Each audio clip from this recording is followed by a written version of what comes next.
It's a good question, really. I mean, Alessandro and I were up here yesterday debating the merits of, 4K or not 4K, and I think that sometimes UHD is used interchangeably with 4K, but there's a lot of good reasons that 4K winds up being not only technically more difficult / impossible to do a show of this size, but also that there are some real reasons why sports in general looks better in 1080p versus being shot natively in 4K. If we're talking about 60 frames a second. If we are, which we are.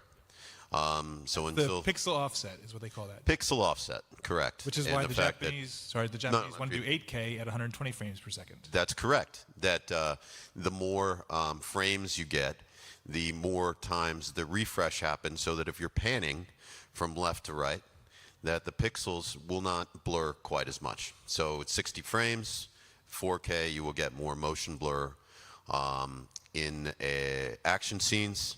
You can see this in hockey right now, which has been done in 4K. And hence, we still must remember that while it's all well and good that we are doing this in UHD, that very few people will be seeing it that way. And we do need to serve the greater audience of 100+ million people domestically and make sure that the experience is good for them.